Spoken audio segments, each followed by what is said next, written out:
Glass shattered across the marble entryway as the head housekeeper's palm struck Evelyn's shoulder, dropping her to her knees at the foot of the armchair. "He's a stray ghost who doesn't belong here," the housekeeper spat, kicking at the shards. "Stop wasting water on trash." Evelyn instinctively pulled the remaining glass against her chest, her apron settling on the cold tile. Beside her, the fragile old man leaned heavily on his wooden cane, his knuckles stark white with quiet grief. Before another insult could fly, the grand iron doors swung open, cutting the room's air to ice. Orso Marchesi stepped into the foyer, imposing, clad in a crisp dark vest, dark ink sprawling up his neck and arms. His eyes swept the room like a blade being drawn. The old man pushed himself upright, pointing a calloused finger toward Evelyn. "Orso," the patriarch's voice cracked. "Shield this woman. She offered me honor when everyone else offered contempt." The head housekeeper took a trembling step forward. "Mr. Marchesi, please." Silence. He didn't even turn his head. Orso stopped directly over Evelyn, his shadow swallowing her completely, and extended a broad hand. "Get off the floor," he said quietly. "In this house, nobody who protects my father kneels." Sometimes the people we overlook are the ones with the biggest hearts. If you believe kindness should never depend on someone's status or wealth, subscribe and join our family. Now, let's see what happens when Orso discovers the truth about the woman who protected his father. The heavy mahogany doors of the study closed, shutting out the murmurs echoing through the mansion's corridors. Inside, the quiet was absolute, broken only by the soft clack of Don Marchesi's wooden cane against the polished hardwood floor. He walked toward the high-backed leather chair near the hearth, his gait slow but deliberate, stripped of the fragile pretense he had maintained in the foyer. Orso stood near the grand desk, his tall frame cast in silhouette against the afternoon light, filtering through the sheer drapes. He rolled up his sleeves, exposing the dark, intricate ink trailing down his forearms, his expression unreadable as he watched his father settle into the leather seat. "You let them treat you like a beggar in your own house," Orso said, his voice a low rumble that carried no anger, only a heavy, lingering frustration. "3 weeks, father. You lived in a room off the servant quarters, wearing a shirt that belonged in a furnace, letting staff push past you as if you were invisible." Don Marchesi rested both hands on the brass head of his cane, his faded eyes reflecting the faint flicker of the fireplace. A faint, knowing smile touched his lips. "If I wore the silk suits you buy me, Orso, what would I have seen?" Orso remained silent, his jaw setting tight. "I would have seen smiles rehearsed for my title," the old man continued softly, his voice gravelly with age.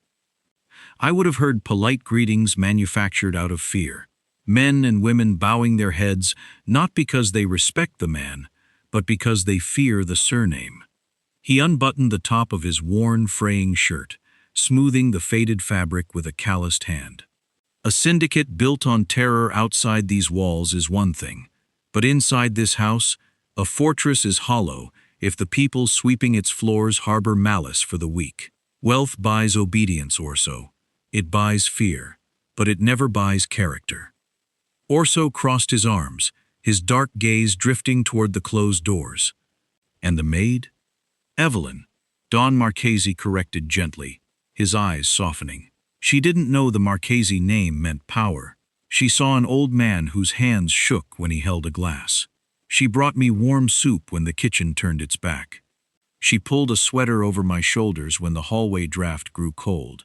Not once did she look at my clothes and decide I was worth less than her time."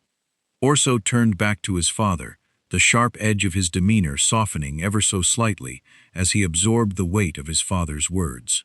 The world they inhabited was brutal, governed by power and leverage, where every interaction was a negotiation. Yet, in the middle of that cold empire, a simple maid had offered something his money could never command. "She passed the test," Orso stated quietly. "She didn't even know she was taking one," Don Marchesi replied, leaning back into the leather cushion with a tired sigh. "And that is precisely why she belongs here." The morning sun cast golden rays across the marble floor of the kitchen garden terrace as Evelyn carefully set down a silver tray.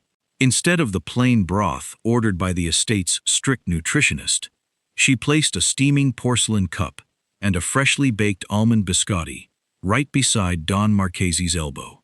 The old man peeked over the top of his morning newspaper, his eyes alighting with mischief as he spotted the pastry. "Tell me that isn't herbal tea." Evelyn offered a cautious smile, dusting her hands on her clean white apron. "It's Earl Grey, sir. Hot, strong, and entirely unauthorized." Don Marchesi chuckled, a low, wheezing sound that warmed the brisk air, and reached immediately for the sugar bowl. He scooped one spoon, then a second, and was hovering the third over his cup, when Evelyn's hand gently intervened, nudging the sugar bowl just out of reach. "2 teaspoons, Don Marchesi," she said firmly, though her eyes twinkled with warmth. "Your doctor sent a list of medical restrictions long enough to wrap around the fountain. 3 is grounds for a riot, and 4 would get me fired." "I am 76 years old, Evelyn," the patriarch complained dramatically, settling back into his cushioned wrought-iron chair with a heavy sigh. "At my age, sugar isn't a medical hazard. It's a reward for surviving another day in a house full of brooding bodyguards." "You survived 76 years because you're stubborn," Evelyn teased softly, pulling a stray thread from her sleeve as she stood beside his chair. 2 teaspoons. That's my final offer, or I bring out the chamomile." Don Marchesi let out a defeated gasp, pointing a crooked finger at her. "You are a tyrant in an apron, a sweet-faced, heartless tyrant." "I am a maid who prefers you healthy enough to keep arguing with me," she replied, a genuine laugh bubbling up. Unbeknownst to either of them, Orso stood inside the archway of the French doors above the terrace, his dark vest perfectly pressed, his tattooed neck stark against his white collar.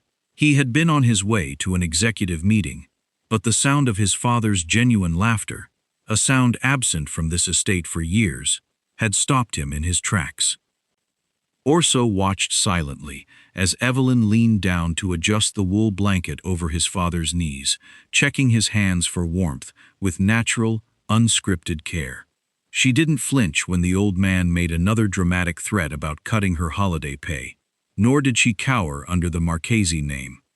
She simply smiled, handed him his 2-sugar tea, and treated him like a beloved grandfather rather than a terrifying syndicate boss. As Evelyn picked up her empty tray to head back inside, she caught sight of Orso standing in the shadows of the archway. Her breath hitched, her smile instantly faltering into a nervous, respectful nod. Orso didn't scold her for breaking the doctor's diet. He simply looked at the relaxed line of his father's shoulders, then met Evelyn's anxious eyes with a slow, almost imperceptible nod of approval before turning toward his study. The quiet of the library was usually absolute, but tonight the shadow of the tall bookshelf held a rare stillness. Evelyn carried a heavy stack of leather-bound volumes Don Marchesi had left scattered across 3 separate tables, balancing them carefully against her apron. She didn't expect anyone to be in the dim room past midnight, let alone the master of the house. Orso stood by the arched window, his glass of bourbon untouched in his hand. He didn't turn around when her shoes soft-stepped across the Persian rug, but his low voice cut through the dark. "You don't need to put those away yourself," he said. "We have night staff for heavy lifting." Evelyn paused, setting the books down onto a mahogany side table with a soft thud. She straightened her posture, smoothing her apron defensively. "I prefer to finish what I start, Mr. Marchesi. Besides, your father reads until his eyes give out. If I leave them here, he'll be back down at 3 in the morning, trying to carry them himself." A shadow of a smile touched Orso's stern mouth, gone before it could fully form. He turned from the window, his towering frame clad in a relaxed black shirt, the dark ink sprawling up his neck catching the warm glow of the fireplace. He studied her with that intense, unreadable gaze that usually made hardened syndicate lieutenants sweat. "He talks about you," Orso said softly. "More than he talks about his business, he says you treat him like he matters." Evelyn lowered her eyes, a small, somber expression settling over her features. Everyone matters. In my world, kindness is usually a currency, Orso said, taking a slow step toward her. People give it when they want protection, money, or favor. But you gave it to an old man in a frayed shirt when you thought he was a nobody. Why? Evelyn hesitated, her fingers lightly brushing the spine of a book. The silence stretched between them, not tense, but heavy with unspoken grief. My grandfather, she whispered, her voice quiet in the vast room.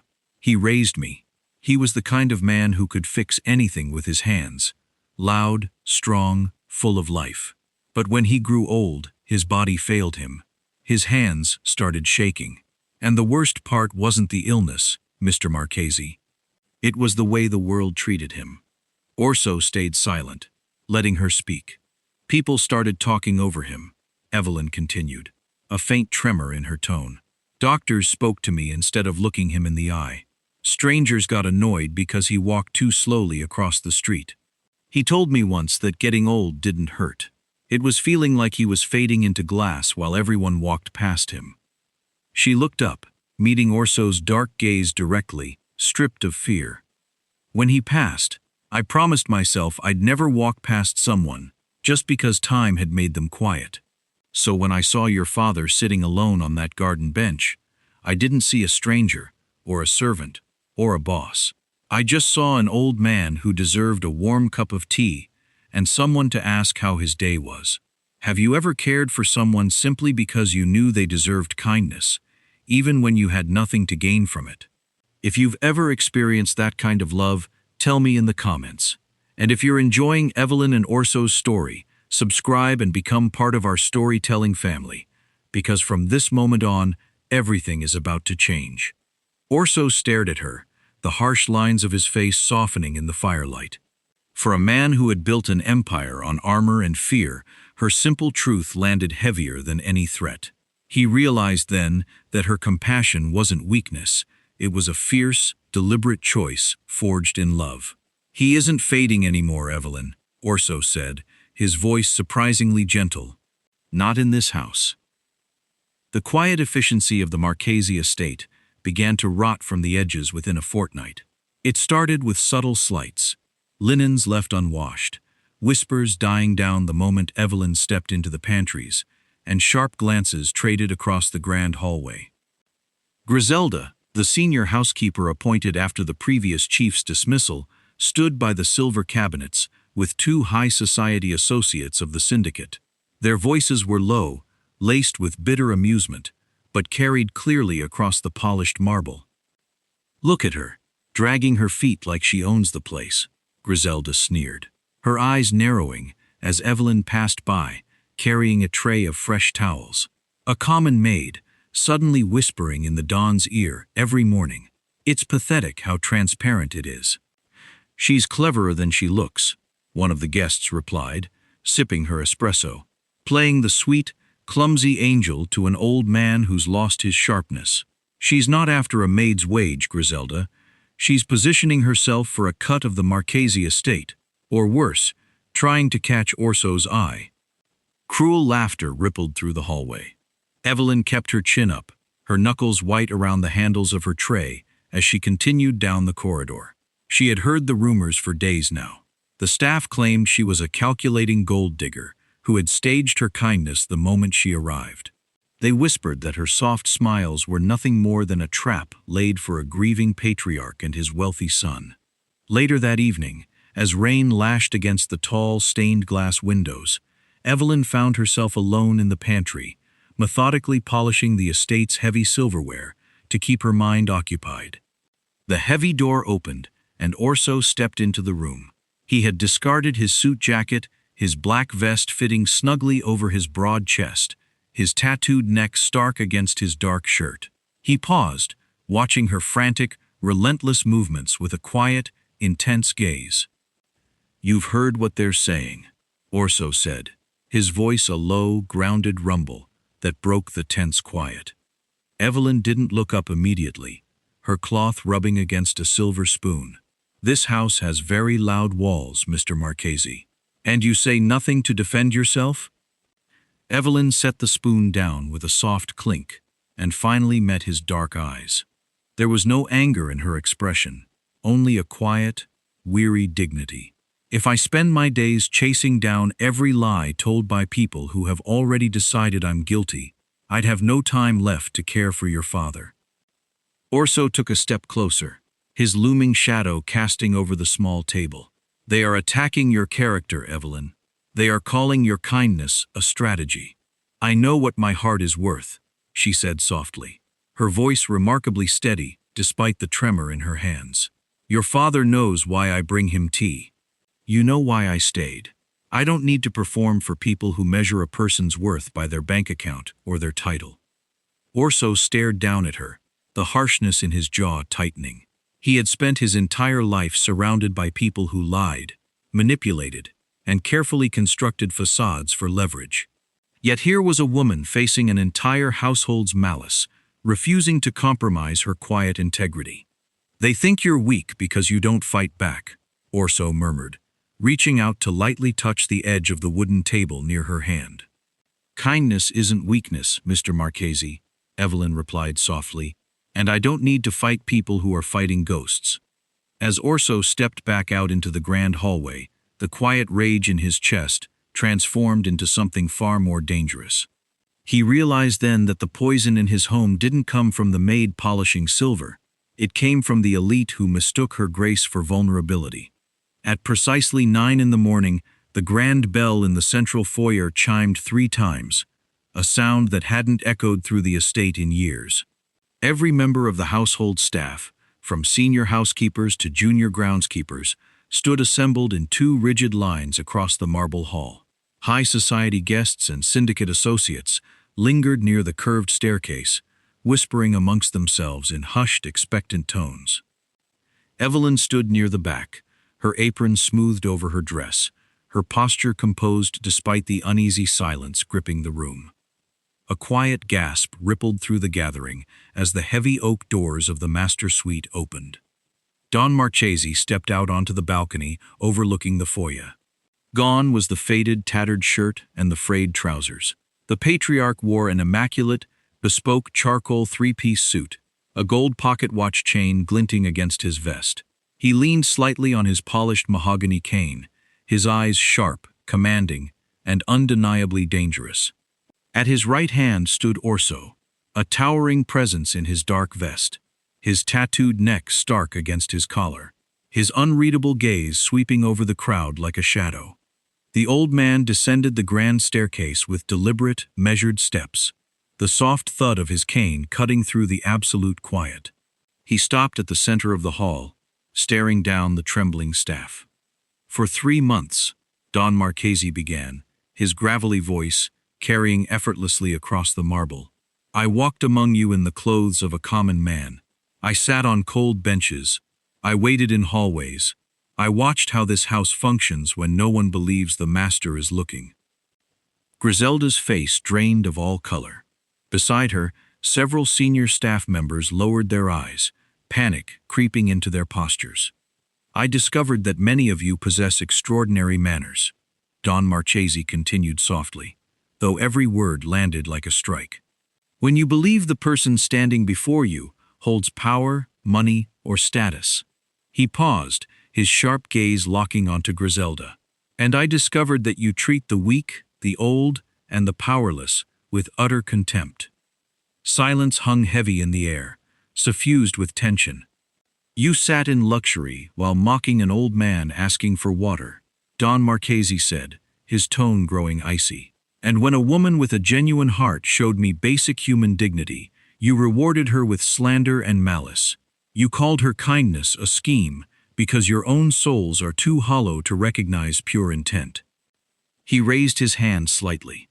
Orso stepped forward, tossing a thick leather folder onto the central glass table with a heavy thud. Every insult, every petty sabotage, every whisper has been documented, Orso stated, his low rumble terrifying in its calm authority. Effective immediately, Griselda and 3 senior housekeepers are terminated from the Marchesi estate. You will be escorted off the grounds within the hour.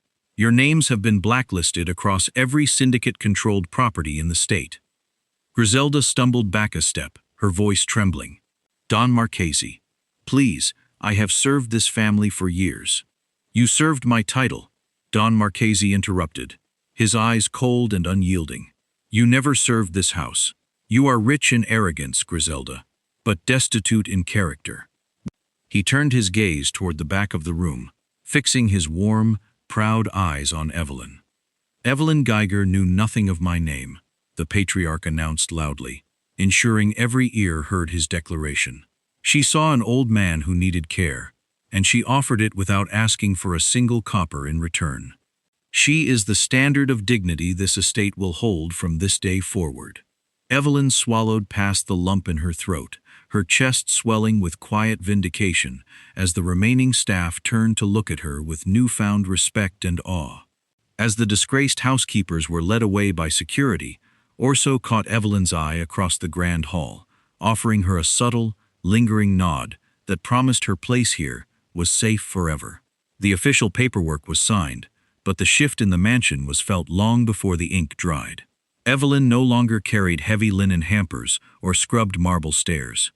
As Don Marchesi's personal companion, her mornings were now spent in the bright sunroom, coordinating the patriarch's schedule, managing his daily routine, and keeping a watchful eye on his health. Yet, despite her elevated position and a salary that made her pause in disbelief, Evelyn hadn't changed an ounce.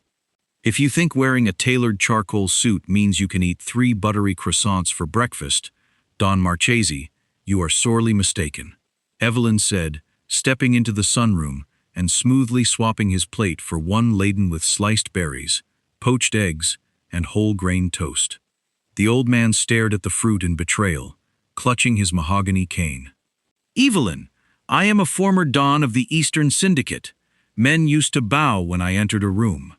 And now you are a grandfather figure with high blood pressure who promised me he'd live to see 80, she replied calmly, setting down his cup of black tea with a strict measure of 2 sugars.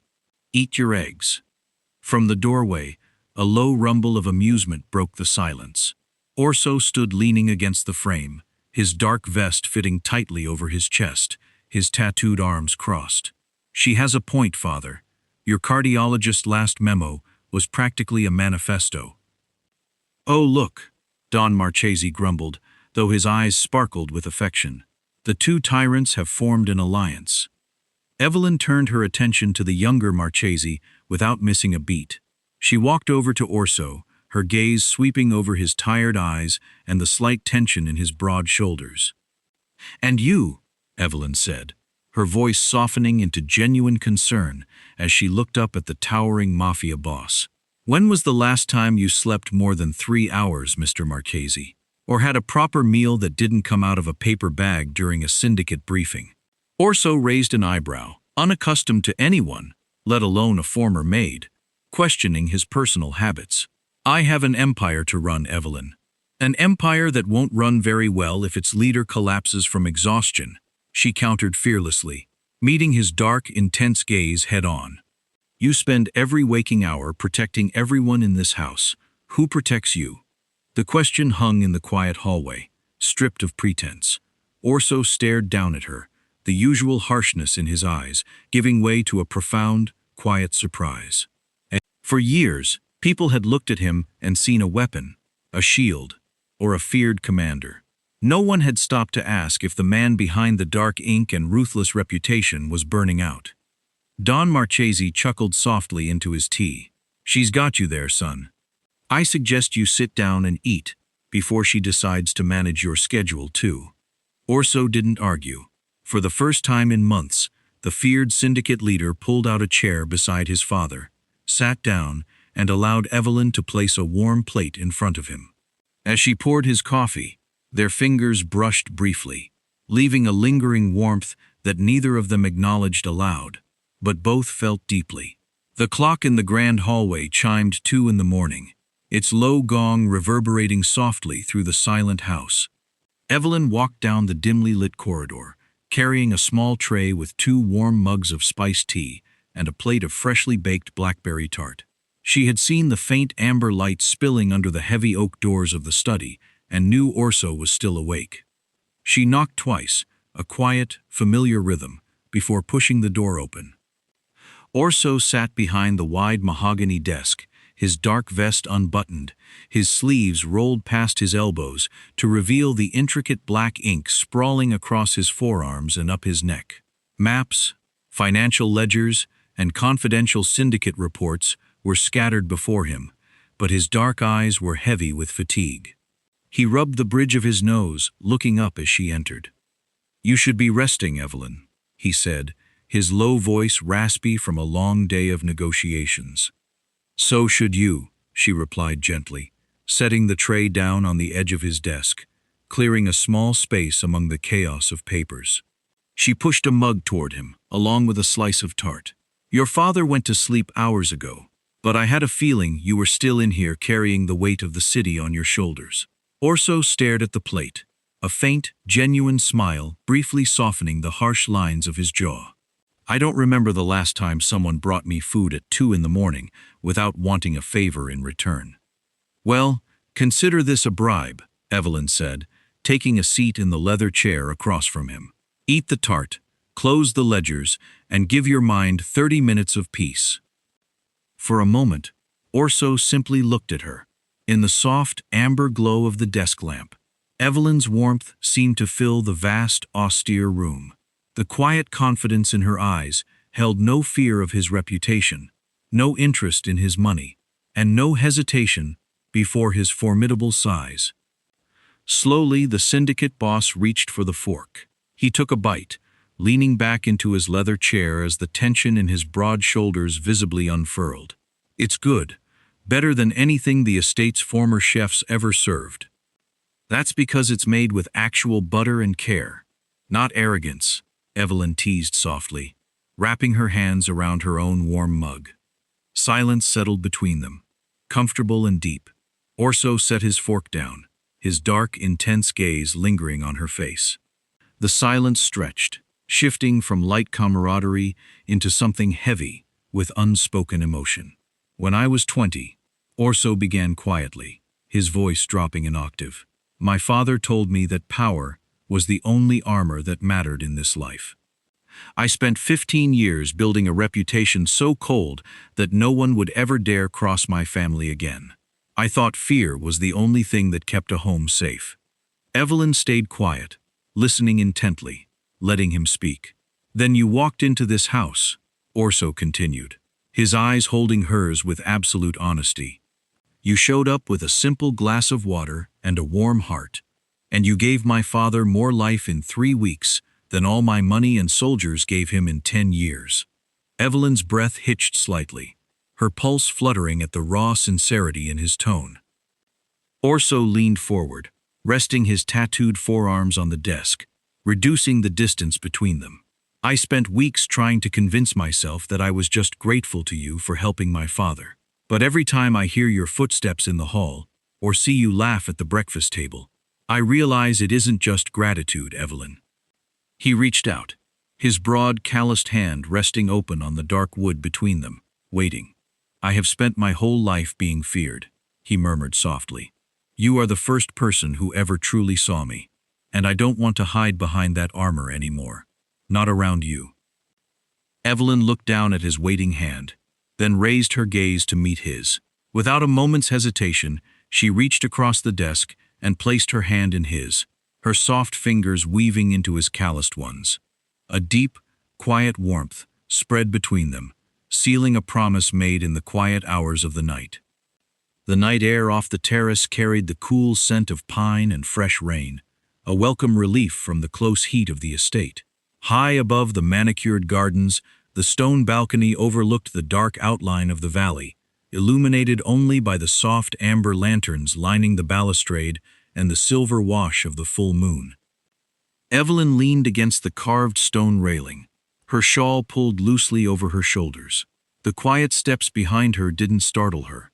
She had come to recognize the distinct, grounded rhythm of Orso's approach long before his shadow crossed the threshold. Orso stepped out into the night breeze, his black vest unbuttoned, his dark sleeves rolled up to reveal the heavy ink tracing up his arms and wrapping around his throat. Without a word, he stepped up beside her, placing his broad hands on the stone railing. For a long moment, they simply stood together in the tranquil quiet, watching the fog settle over the distant hills. "My father fell asleep early tonight," Orso said softly, his deep voice cutting through the stillness. "He spent an hour telling me how the garden looks brighter since you started arranging the flowers." Evelyn smiled, a soft, fond look touching her face. "He only says that because I let him sit outside while I do it. He's trying to earn extra sugar for his morning tea." A low, quiet chuckle rumbled in Orso's chest. He turned his body toward her, his tall frame blocking the cool wind. The moonlight caught the sharp angles of his jaw and the intricate details of the dark tattoos sprawling across his skin, symbols of a brutal past, of battles fought and an empire held together by iron will. Yet his eyes held none of the harshness that terrified the city. "Evelyn," he murmured, his tone shifting into something deep and unwavering. She looked up, meeting his gaze directly. "I spent my entire life believing that my purpose was to build walls," Orso said, taking a slow step closer until only a few inches separated them. "I thought if I made myself feared enough, if I surrounded my family with weapons and guards, nothing could ever hurt us. But I was just living in a fortress of cold stone." He reached out, his large, calloused hand gently hovering near her face, before his knuckles softly brushed against her cheek. Evelyn leaned into the warmth of his touch, her heart hammering against her ribs. "When you came here, you didn't look at my name, my money, or the power I hold," Orso continued, his dark eyes searching hers with complete vulnerability. "You saw an old man who needed care, and you saw a man carrying a burden he couldn't drop. You gave this house a heart, Evelyn." "Orso," she whispered, her voice trembling slightly. "I don't want to stand in front of you as the head of the Marchesi syndicate," he said, his voice dropping into a low, fierce pledge.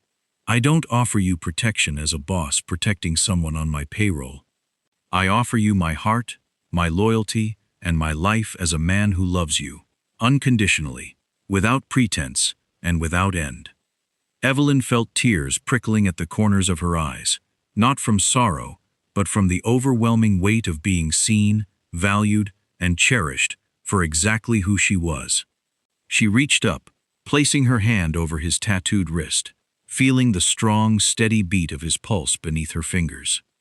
"I didn't fall in love with the syndicate boss, Orso," she answered softly, her voice steady and true. "I fell in love with the man who stays up past midnight, making sure his father is safe. The man who listens when no one else is paying attention." Orso's breath hitched. He closed the remaining distance between them, wrapping his powerful arms around her waist and pulling her gently against his chest. Evelyn wrapped her arms around his broad shoulders, resting her head against his heart. When he lifted her chin and leaned down to kiss her, it was soft, deliberate, and filled with a quiet reverence. High above the estate that had once been built on fear, two souls bound themselves to a future built on love. A year had passed, but the grand dining hall of the Marchesi estate felt entirely unrecognizable. The heavy, stifling silence that had once defined the mansion had been replaced by the rich aroma of roasted herbs, the clinking of crystal, and the bright sound of laughter echoing against the high ceilings. At the head of the long mahogany table sat Don Marchesi, dressed in a sharp navy suit. Beside him sat Evelyn, wearing a stunning emerald dress that complemented her soft curves, her warm smile illuminating the room. To her left, Orso occupied his chair, his dark vest crisp over a white shirt, his tattooed hand resting openly on the table, fingers woven tightly with Evelyn's. Around the table sat close friends, senior syndicate lieutenants who had learned to respect the new warmth in the house, and several junior household staff members whom Don Marchesi had insisted join the family feast. During a lull in the conversation, a new groundskeeper serving his second week at the estate leaned toward an older footman. He whispered, perhaps a bit too loudly, "Why does the Don and young Mr. Marchesi treat her like a queen? Was she an heiress before she came here?" Don Marchesi caught the whisper across the table. He set his fork down with a loud clack, a dramatic scowl forming on his face. "Come here, young man." The groundskeeper went pale, stepping forward nervously. Evelyn hid a soft laugh behind her napkin, while Orso simply shook his head with a faint smile. Don Marchesi pointed a finger at Evelyn. "The first time this woman met me, I was wearing a tattered shirt and holding a wooden cane. She thought I was an ordinary, broke old man." "You were an ordinary, difficult old man," Evelyn corrected gently, her eyes twinkling. "I am telling an inspiring story, Evelyn," Don Marchesi grumbled, though his expression softened immediately. "Accuracy matters, but so does art." Laughter rippled around the entire table. The old patriarch looked around at the assembled guests, his gravelly voice dropping into a sincere, quiet tone. "Everyone else who entered these gates wanted to know what I owned, what power I held, or what my last name was, before deciding how much respect I deserved." He looked directly at Evelyn, his eyes shining with deep affection. "She never asked. She brought me warm tea, listened to my stories, and treated me like royalty when she thought I had nothing to offer her." The dining room fell completely silent, every eye fixed on the patriarch. "Because she saw my heart," Don Marchesi said softly, raising his glass of wine. "Before she ever knew my name." He held his glass high. "To Evelyn, the true heart of the Marchesi family." "To Evelyn," the table echoed in unison, glasses clinking across the room. Beneath the table, Orso squeezed Evelyn's hand, lifting her knuckles to his lips to press a quiet, lingering kiss against her skin. Evelyn looked around the table, at the old man who had become a second father, at the fierce man who loved her unconditionally, and at the staff who were treated with dignity every single day. And that is the kind of ending we love, a reminder that genuine kindness can change an entire life. If Evelyn's story meant something to you, leave a heart in the comments and tell us what lesson you are taking from her journey. Subscribe and welcome to the family, because there are many more stories waiting for you. She wasn't standing on the cold marble floor in a stained apron anymore. She was sitting at the head of the table, not because she had married into power or schemed for wealth, but because her character had always made her worthy of respect. Dignity was never something the powerful granted to others. It was something born of genuine kindness, and at the Marchesi estate, that kindness was now the highest law.